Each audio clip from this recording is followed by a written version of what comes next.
Assalamualaikum warahmatullahi wabarakatuh. Selamat pagi menjelang siang untuk kita semua. Semoga kita diberi semangat untuk menjalani aktivitas sehari-hari dan kita diberi kesehatan walafiat di masa pandemi saat ini. Amin ya rabbal alamin. Pertama-tama ya yang kami hormati Bapak dosen Hikmatullah SHI MSy selaku dosen mata kuliah Fikih Waris dan teman-teman SE yang kami banggakan. Pada kesempatan eh, pagi ini dari kelompok 5 yang beranggotakan Nur Mutadin saya sendiri, Datul Ais dan Dewi Fatima akan membahas tentang hijab mahjub dalam kewarisan Islam. Eh, nah, topik yang pembahasan yang akan kami bawa diantaranya tentang pengertian hijab, pengertian mahjub, macam-macam hijab, ahli waris yang terhijab. Mungkin secara lengkapnya akan dipaparkan oleh anggota kami, yaitu Dato Ais dan Dewi Fatima secara lengkap. Dipersilakan.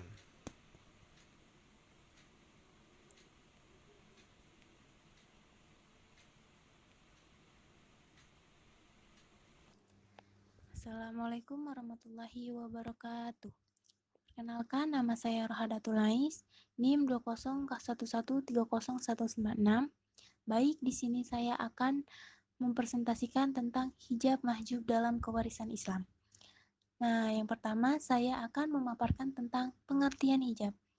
Menurut bahasa, hijab berarti mencegah dan menghalangi sebagaimana firman Allah Subhanahu wa taala. Bismillahirrahmanirrahim. Kalla innahum ma'ar rabbihim yawma idzil lamahjubun. Yang artinya, sekali-kali tidak, sesungguhnya pada hari itu mereka benar-benar tercegah dari rahmat Allah. Quran Surat Al-Mutaffifin ayat 15. Nah, jadi maksud dari ayat tersebut yaitu mereka tercegah untuk melihat Allah di akhirat, dan bagi penjara pintu yang mencegah disebut hajib karena ia mencegah seorang untuk masuk menghadap pemimpin tanpa seizinnya.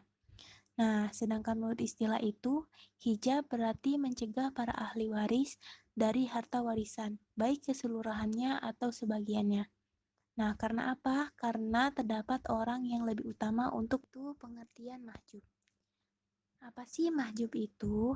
Mahjub adalah terhalangnya untuk mendapatkan warisan, karena ada ahli waris lain yang lebih dekat dan lebih kuat darinya. Contohnya itu, seorang kakek bersama ayah, maka kakek terhalang mahjub, karena ada keluarga yang lebih dekat yaitu ayah, atau saudara laki-laki seayah, bersama dengan saudara laki-laki sekandung. Maka, saudara laki-laki seayah terhalang mahjub karena adanya saudara laki-laki sekandung yang hubungan keluarganya lebih dekat darinya.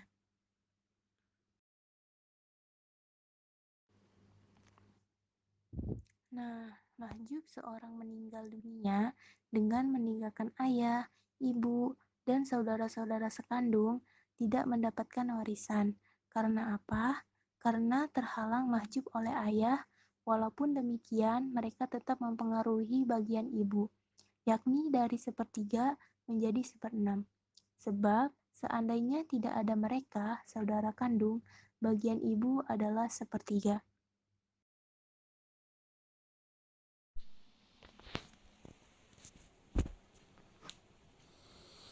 Assalamualaikum warahmatullahi wabarakatuh.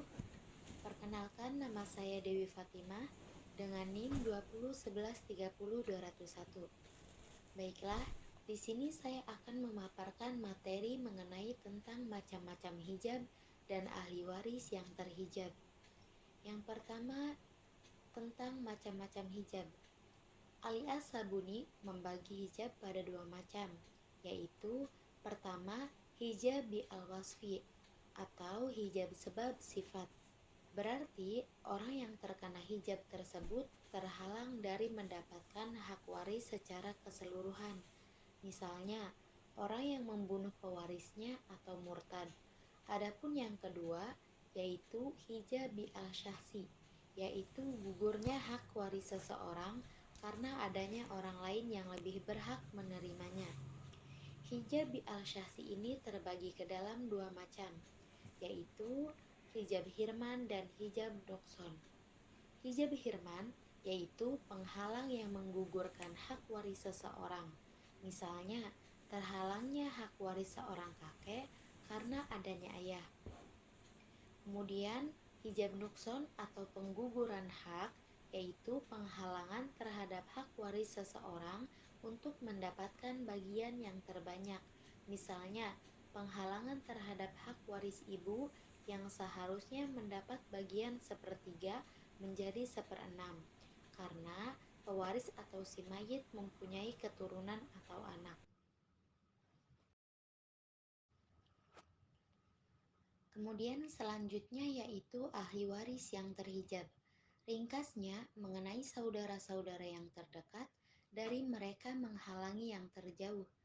Jika mereka sama tingkatannya, maka orang yang mempunyai dua sebab, yaitu ayah dan ibu, menghalangi orang yang mempunyai satu sebab, yaitu ayah saja. Menurut Imam Malik, Syafi'i, Abu Hanifah, dan Ats-Tsauri, saudara lelaki seibu memperoleh seperenam, karena kedudukannya sebagai saudara lelaki seibu.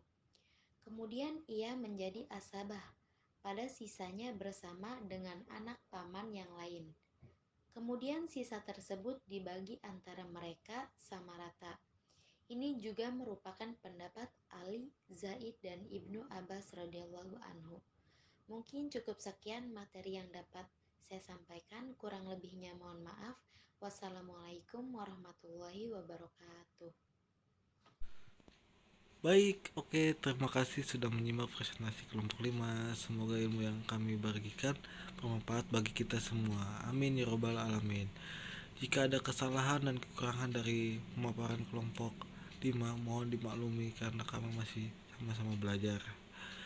Cukup sekian ya. Jika ada pertanyaan mohon disampaikan ya. Akan ada pepatah, malu bertanya saat di jalan. Cukup sekian. Dari kelompok 5 mundurkan diri. Wassalamualaikum warahmatullahi wabarakatuh.